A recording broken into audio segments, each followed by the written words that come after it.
Please come to the hospital immediately. Sarah is in a critical condition. Our 6-year-old daughter was in a life-death situation.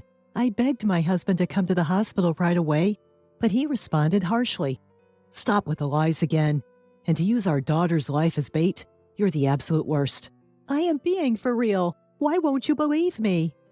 I found myself yelling into the phone, only to be met with a dismissive clicking of the tongue, as if he couldn't stand my noise. All right, I got it. I'll have one more drink, and then I'll head back. By then, Sarah will have miraculously revived and be sleeping peacefully in bed. I'm sick and tired of your lies. Don't call me again. Bye. Wait! Before I could stop him, he hung up. I collapsed in the hospital corridor, muttering weakly, Sarah. My name is Holly. I'm 31 years old. I married my husband John, who was 42, 6 years ago, and became a stay-at-home mom. I met John at work, where he was my boss. He was good at his job, handsome, and treated everyone equally, which is what I greatly admired about him. One day, I confessed my feelings to him, and we started dating. After dating for a while, about a year later, he proposed to me. I remember tears of joy flowing uncontrollably. Soon after our marriage, I discovered I was pregnant. We did it. We're gonna raise our child with so much love and affection. I was genuinely happy to be married to the man I respect and to be expecting his child. However, since our daughter Sarah was born, John drastically changed and became cold towards me. He started belittling me, accusing me of lying when I said I was unwell and needed a break from household chores. He wouldn't help me at all.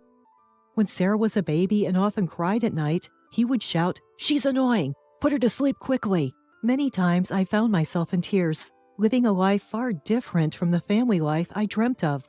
You are a stay-at-home mom, and you can't even take care of the kids while doing your chores? Damn, I picked the wrong one. Why would you say that? We are couples. We are together in this. I'm working hard outside the house. Don't burden me with housework. Besides, you complain often about being sick, but I doubt that. You're probably lying about not getting enough sleep because of kids, too. I would never lie about something like this.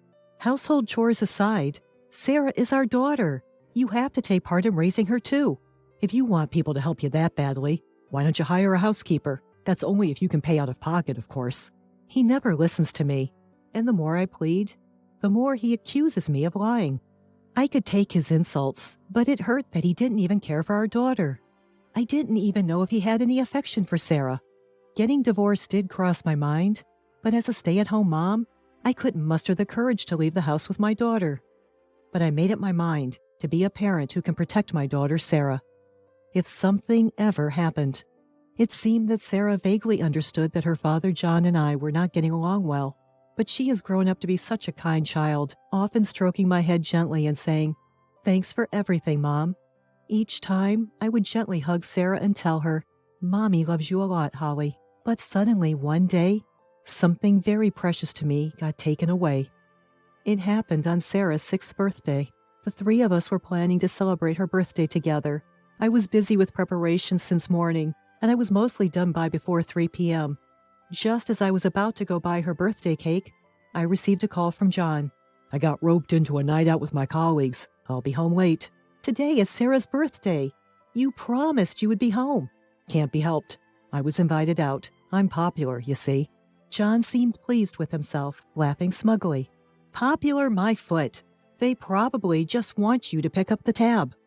I've always told him to stop paying for all of his colleagues' at-night outs, but John never listened. He would simply say, "Who else is going to pay then? I'm the boss." "Can't you please come home for Sarah? She's been looking forward to celebrating her birthday with you." "Stop nagging. I'll get her a present, so that should be enough." "Fine. Whatever." I didn't wait for John's response. I hung up the phone with a loud click.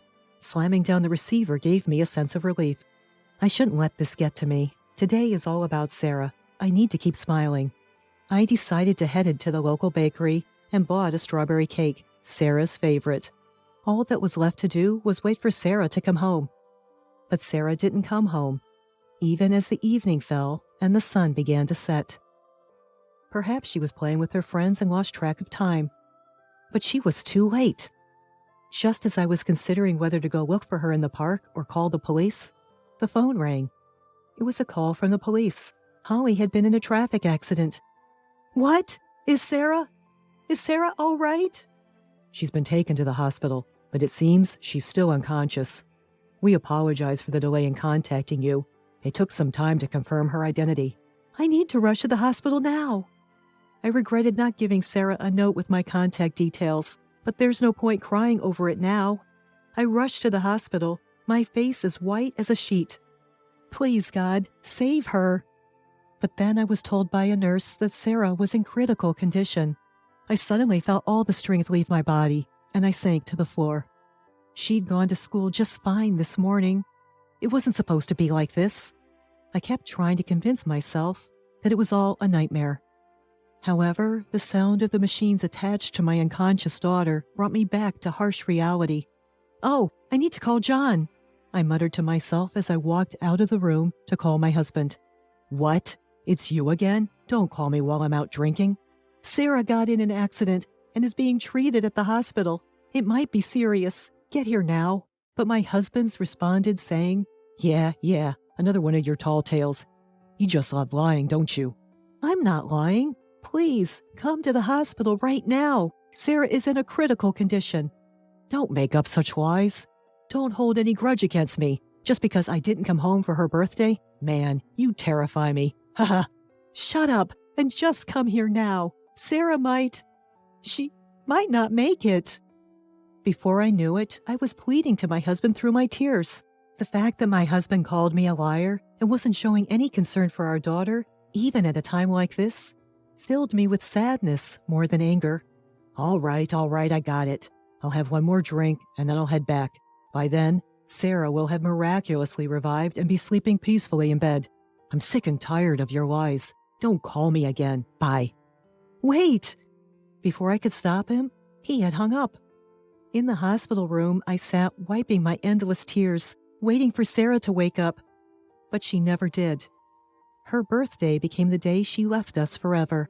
Why? Please open your eyes. No matter how much I called out to her, no matter how many times I touched Sarah's lifeless body, she never smiled back at me again. Sarah was such a good girl. She was a bit shy, but she was always thoughtful towards others, a caring girl, an angel. Why did she have to lose her life? Sarah! I broke down crying in the hospital, not caring about the people around me. In the end, my husband never came to the hospital that day. The day of the funeral was under a cloudy sky that seemed ready to burst into tears at any moment. John's colleagues and bosses also came to the funeral. I had met them before, but this isn't how I wanted to meet them again. Afterward, my fellow mom friends took turns talking to John and me, but it was clear they find it hard to approach me, who was barely able to stand. Every time someone spoke to John, he would pretend to cry dramatically, saying, I can't believe Sarah is gone, and then added, if my wife had called me sooner that day, I might have been able to see her while she was still alive. You're the one who accused me of lying and refused to come home.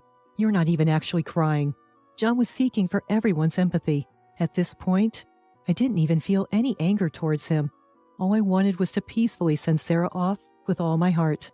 As the funeral was coming to an end, John whispered to me, Okay now, time to get divorced. You'll be free. Taken aback by his sudden words, I glared at him, biting my lip, but he quickly left to go smoke outside. Amid the whirlpool of emotions, as I continued to thank the attendees, a woman approached me. Holly, my deepest condolences. I never imagined something like this would happen. This woman was Kay, a colleague of John's and my closest friend from my office worker days.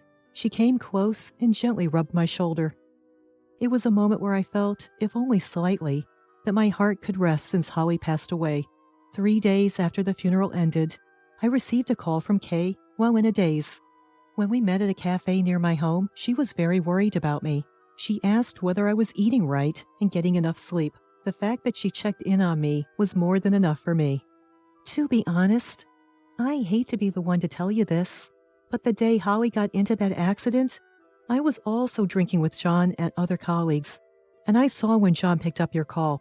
Is that so? I told him he should go to the hospital.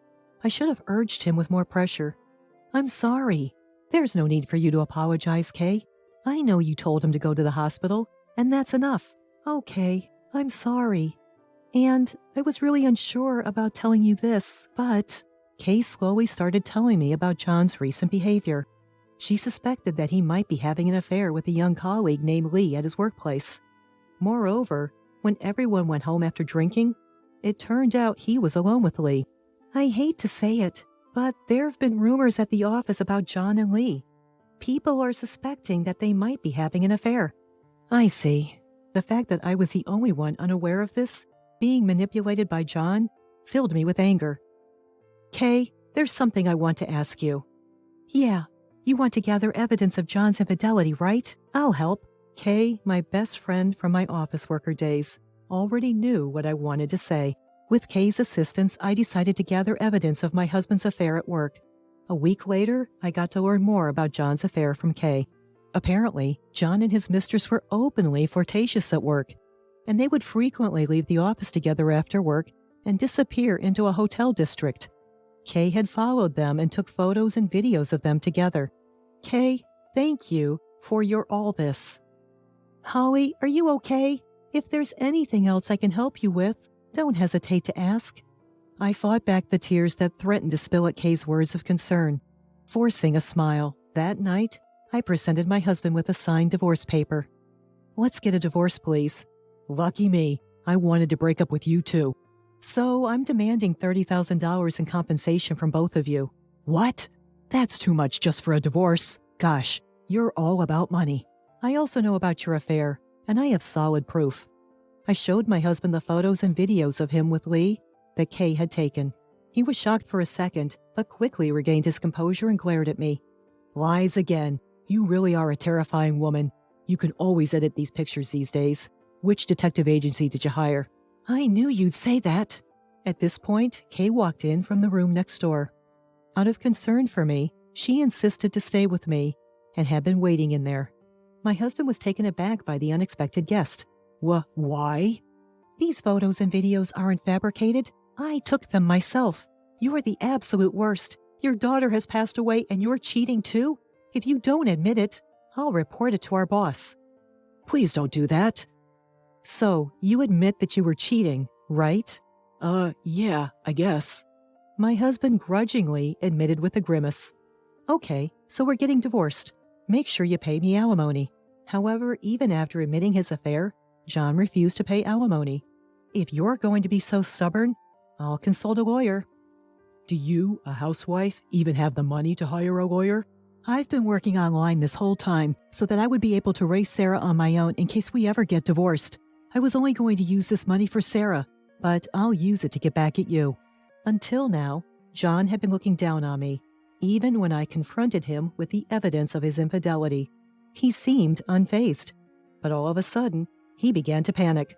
Whoa, hold on. This is some kind of joke, right? Ha! If you think this is a joke, why don't you try me? I won't settle for some lukewarm settlement, just so you know. At my cold words, John suddenly fell to his knees and began to plead. I started dating Lee because she hit on me first. It's not my fault. He began making excuses. I don't have the money to pay alimony, so reconsider this, please. He was rubbing his head on the floor, shedding tears. Yeah, and I bet those tears are fake too. Goodbye. Ignoring my husband, I picked up the Boston bag I had prepared and left home with Kay. Later, I hired a lawyer and successfully filed for divorce and damages. Of course, I also managed to get Lee to pay $25,000 in damages. John lost his family, his money, and got dumped by Lee right away, who said, I only dated you because you were a big spender. I didn't expect things to turn out like this. Moreover, when their affair at the office was exposed, they were called in by their CEO and, according to Kay, were transferred to different rural areas. After my divorce, I moved back to my parents' house and continued working from home. I had Sarah interred at my family cemetery back home. I am still grieving, but from now on, I intend to live my remaining years quietly and peacefully.